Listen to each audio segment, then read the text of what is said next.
राधे राधे। जय श्री कृष्ण। कार्यक्रम में उपस्थित ब्रज के पूज्य संतगण, उत्तर प्रदेश के राज्यपाल आनंदीबेन पटेल, मुख्यमंत्री श्रीमान योगी आदित्यनाथ जी, हमारे दोनों उप मुख्यमंत्री में मंत्रिमंडल के और सहयोगी गण, मथुरा की सांसद बहन हेमा मालिनी जी और मेरे प्यारे ब्रजवासियों, सबसे पहले तो मैं आपकी क्षमा चाहता हूं क्योंकि मुझे आने में विलंब हुआ, क्योंकि मैं राजस्थान में चुनाव के मैदान में था और उस मैदान से अब इस भक्ति वातावरण में आया हूं। मेरा सौभाग्य है कि मुझे आज ब्रज के दर्शन का अवसर मिला है, ब्रजवासियों के दर्शन का अवसर मिला है, क्योंकि यहां वही आता है जहां श्री कृष्ण और श्री जी बुलाते हैं। ये कोई साधारण धरती नहीं है, ये ब्रज तो हमारे श्यामा श्यामजू का अपना धाम है। ब्रज लाल जी और लाडली जी के प्रेम का साक्षात अवतार है। ये ब्रज ही है जिसकी रज भी पूरे संसार में पूजनीय है। ब्रज की रज रज में राधा रानी रमी हुई है, यहां के कण कण में कृष्ण समाये हुए हैं। और इसलिए हमारे ग्रंथों में कहा गया है, सप्त द्वीपेषु यत् तीर्थ भ्रमणात् च यत् फलम प्राप्यते च अधिगम तस्मात् मथुरा भ्रमणीयते। अर्थात विश्व की सभी तीर्थ यात्राओं का जो लाभ होता है, उससे भी ज्यादा लाभ अकेले मथुरा और ब्रज की यात्रा से ही मिल जाता है। आज ब्रज रज महोत्सव और संत मीराबाई जी की 525वीं जन्म जयंती समारोह के जरिए मुझे एक बार फिर ब्रज में आप सबके बीच आने का अवसर मिला है। मैं दिव्य ब्रज के स्वामी भगवान कृष्ण और राधा रानी को पूर्ण समर्पण भाव से प्रणाम करता हूं। मैं मीराबाई जी के चरणों में भी नमन करते हुए ब्रज के सभी संतों को प्रणाम करता हूं। मैं सांसद बहन हेमा मालिनी जी का भी अभिनंदन करता हूं। वो सांसद तो है, लेकिन ब्रज में वो रम गई है। हेमा जी न केवल एक सांसद के रूप में ब्रज रस महोत्सव के आयोजन के लिए पूरी भावना से जुटी है, बल्कि खुद भी कृष्ण भक्ति में सरोबार यानी होकर प्रतिभा और प्रस्तुति से समारोह को और भव्य बनाने का काम करती। मेरे परिवारजनों, मेरे लिए इस समारोह में आना एक और वजह से भी विशेष है। भगवान कृष्ण से लेकर मीराबाई तक ब्रज का गुजरात से एक अलग ही रिश्ता रहा है। ये मथुरा के कान्हा गुजरात जाकर ही द्वारकाधीश बने थे और राजस्थान से आकर मथुरा वृंदावन में प्रेम की धारा बहाने वाली संत मीराबाई जी ने भी अपना अंतिम जीवन द्वारिका में ही बिताया था। मीरा की भक्ति बिना वृंदावन के पूरी नहीं होती है। संत मीराबाई ने वृंदावन भक्ति से अभिभूत होकर कहा था, आलीरी मोहे, आलीरी मोहे लागे वृंदावन निको, घर घर तुलसी ठाकुर पूजा, दर्शन गोविंद जी को। इसलिए जब गुजरात के लोगों को यूपी और राजस्थान में फैले ब्रज में आने का सौभाग्य मिलता है तो हम इसे द्वारकाधीश की ही कृपा मानते हैं। और मुझे तो मां गंगा ने बुलाया और फिर भगवान द्वारकाधीश की कृपा से 2014 से ही आपके बीच में आकर के बस गया, आपकी सेवा में लीन हो गया। मेरे परिवारजनों, मीराबाई का 525वां जन्मोत्सव केवल एक संत का जन्मोत्सव नहीं है, ये भारत की एक संपूर्ण संस्कृति का उत्सव है। ये भारत की प्रेम परा का उत्सव है। ये उत्सव नर और नारायण में, जीव और शिव में, भक्त और भगवान में अभेद मानने वाले विचार का भी उत्सव है, जिसे कोई अद्वैत कहता है। आज इस महोत्सव में अभी मुझे संत मीराबाई के नाम पर स्मारक सिक्का और टिकट जारी करने का सौभाग्य प्राप्त हुआ है। मीराबाई राजस्थान की उस वीर भूमि में जन्मी थी जिसने देश के सम्मान और संस्कृति के लिए असीम बलिदान दिए हैं। 84 कोस का ये ब्रजमंडल खुद भी यूपी और राजस्थान को जोड़कर बनता है। मीराबाई ने भक्ति और अध्यात्म की अमृत धारा बहाकर भारत की चेतना को सिंचा था। मीराबाई ने भक्ति, समर्पण और श्रद्धा को बहुत ही आसान भाषा, सहज रूप से समझाया था। मीरा के प्रभु गिरधर नागर, सहज मिले अविनाशी रे।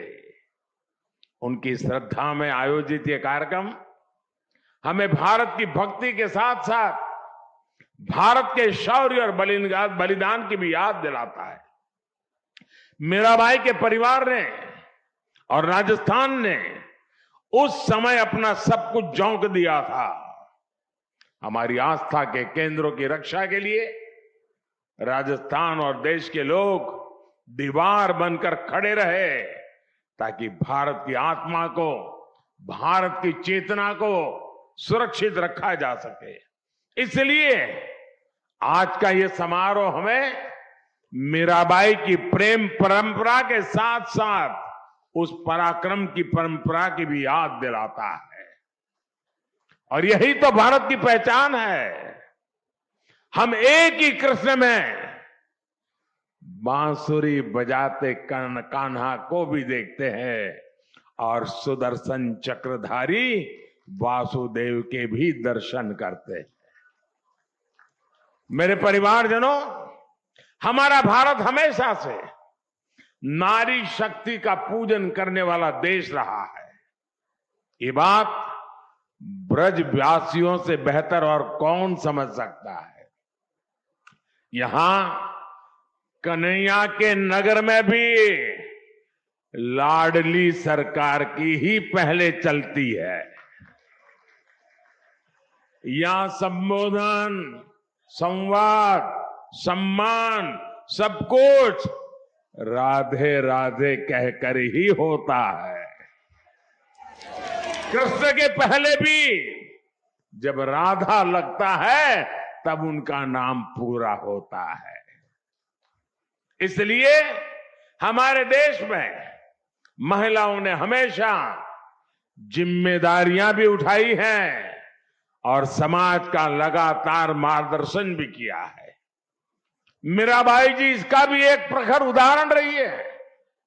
मीराबाई जी ने कहा था, जेतई दिसई धरनी गगन बीच, तेता सब उठ जासी, इस देही का गर्व ना करना, माटी में मिल जासी। यानी तुझे इस धरती और आसमान के बीच जो कुछ दिखाई दे रहा है, इसका अंत एक दिन निश्चित है। इस बात में कितना बड़ा गंभीर दर्शन छिपा है, ये हम सभी समझ सकते हैं। साथियों, संत मीराबाई जी ने उस कालखंड में समाज को वो राह भी दिखाई जिसकी उस समय सबसे ज्यादा जरूरत थी। भारत के ऐसे मुश्किल समय में मीराबाई जैसी संत ने दिखाया कि नारी का आत्मबल पूरे संसार को दिशा देने का सामर्थ्य रखता है। उन्होंने संत रविदास को अपना गुरु माना और खुलकर कहा भी, गुरु मिलिया संत गुरु राव रविदास जी, दीनी ज्ञान की गुटकी। इसलिए मीराबाई मध्यकाल की केवल एक महान महिला ही नहीं थी, बल्कि वो महान समाज सुधारकों और पथ प्रदर्शकों में से भी एक रही। साथियों, मीराबाई और उनके पद वो प्रकाश है जो हर युग में, हर काल में उतने ही प्रासंगिक है। अगर हम आज वर्तमान काल की चुनौतियों को देखेंगे तो मीराबाई हमें रूढ़ियों से मुक्त होकर अपने मूल्यों से जुड़े रहने की सीख देती है। मीराबाई कहती हैं, मीरा के प्रभु सदा सहाई, राखे विघन हटाए, भजन भाव में मस्त डोलती, गिरधर पै बलि जाए। उनकी भक्ति में सरलता है पर दृढ़ता भी है। वो किसी भी विघ्न से नहीं डरती है, वो सिर्फ अपना काम लगातार करने की प्रेरणा देती है। मेरे परिवारजनों, आज के इस अवसर पर मैं भारत भूमि की एक और विशेषता का जरूर जिक्र करना चाहता हूं। ये भारत भूमि की अद्भुत क्षमता है कि जब जब उसकी चेतना पर प्रहार हुआ, जब जब उसकी चेतना कमजोर पड़ी, देश के किसी न किसी कोने में एक जागृत ऊर्जा पुंज ने भारत को दिशा दिखाने का लिए संकल्प भी लिया, पुरुषार्थ भी किया। और इस पुण्य कार्य के लिए कोई योद्धा बना तो कोई संत बना। भक्ति काल के हमारे संत इसका अप्रतिम उदाहरण है। उन्होंने वैराग्य और विरक्ति के प्रतिमान गढ़े और साथ ही हमारे भारत को भी गढ़ा। अब पूरे भारत को देखिए, दक्षिण में आलवार संत और नायनार संत थे, रामानुजाचार्य जैसे आचार्य थे। उत्तर भारत में तुलसीदास, कबीरदास, रविदास और सूरदास जैसे संत हुए, पंजाब में गुरु नानक देव हुए, पूरब में बंगाल के चैतन्य महाप्रभु जैसे संतों का प्रकाश तो आज पूरी दुनिया में फैल रहा है। पश्चिम में भी गुजरात में नरसिंह मेहता, महाराष्ट्र में तुकाराम और नामदास जैसे संत हुए। सबकी अलग अलग भाषा, अलग अलग बोली, अलग अलग रीति रिवाज और परंपराएं थी, लेकिन फिर भी सबका संदेश एक ही था, उद्देश्य एक ही था। देश के अलग अलग क्षेत्रों से भक्ति और ज्ञान की जो धाराएं निकली, उन्होंने एक साथ मिलकर पूरे भारत को जोड़ दिया। और साथियों, मथुरा जैसा ये पवित्र स्थान तो भक्ति आंदोलन की इन विभिन्न धाराओं का संगम स्थान रहा है। मलुकदास, चैतन्य महाप्रभु वल्लभाचार्य, स्वामी हरिदास, स्वामी हित हरिवंश प्रभु जी जैसे कितने ही संत यहां आए। उन्होंने भारतीय समाज में नई चेतना फूकी, नए प्राण फूके। ये भक्ति यज्ञ आज भी भगवान श्री कृष्ण के आशीर्वाद से निरंतर जारी है। मेरे परिवारजनों, व्रत के बारे में हमारे संतों ने कहा है, वृंदावन सो वन नहीं, नंद गांव सा गांव, बंसी वट सो वट नहीं, कृष्ण नाम सो गांव। अर्थात वृंदावन जैसा पवित्र वन कहीं और नहीं है, नंदगांव जैसा पवित्र गांव नहीं है, यहां के वंशी वट जैसा वट नहीं है, और कृष्ण के नाम जैसा कल्याणकारी नाम नहीं है। ये व्रत क्षेत्र भक्ति और प्रेम की भूमि तो है ही, ये हमारे साहित्य, संगीत, संस्कृति और सभ्यता का भी केंद्र रहा है। इस क्षेत्र ने मुश्किल से मुश्किल समय में भी देश को संभाले रखा, लेकिन जब देश आजाद हुआ तो जो महत्व इस पवित्र तीर्थ को मिलना चाहिए था, दुर्भाग्य से वो नहीं हुआ। जो लोग भारत को उसके अतीत से काटना चाहते थे, जो लोग भारत की संस्कृति से, उसकी आध्यात्मिक पहचान से विरक्त थे, वो आजादी के बाद भी गुलामी की मानसिकता नहीं त्याग पाए। उन्होंने ब्रज भूमि को भी विकास से वंचित रखा। भाइयों और बहनों, आज आजादी के अमृत काल में पहली बार देश गुलामी की उस मानसिकता से बाहर आया है। हमने लाल किले से पंच प्राणों का संकल्प लिया है। हम अपनी विरासत पर गर्व की भावना के साथ आगे बढ़ रहे हैं। आज काशी में विश्वनाथ धाम भव्य रूप में हमारे सामने है। आज उज्जैन के महाकाल महालोक में दिव्यता के साथ साथ भव्यता के दर्शन हो रहे हैं। आज केदार घाटी में केदारनाथ जी के दर्शन करके लाखों लोग धन्य हो रहे हैं। और अब तो अयोध्या में भगवान श्री राम के मंदिर के लोकार्पण की तिथि भी आ गई है। मथुरा और ब्रज भी विकास की दौड़ में अब पीछे नहीं रहेंगे। वो दिन दूर नहीं जब ब्रज क्षेत्र में भी भगवान के दर्शन और भी दिव्यता के साथ होंगे। मुझे खुशी है कि ब्रज के विकास के लिए उत्तर प्रदेश ब्रज तीर्थ विकास परिषद की स्थापना की गई है। ये परिषद श्रद्धालुओं की सुविधा और तीर्थ के विकास के लिए बहुत से काम कर रही है।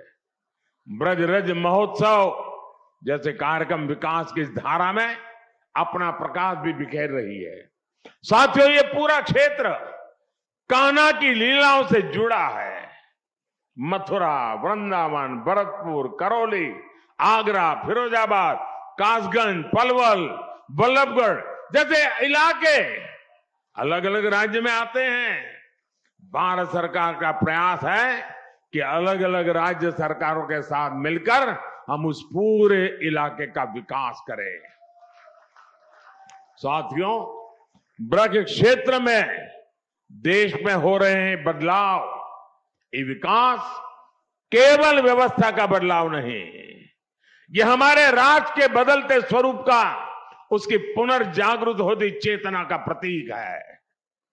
और महाभारत प्रमाण है कि जहां भारत का पुनरुत्थान होता है, वहां उसके पीछे श्री कृष्ण का आशीर्वाद जरूर होता है।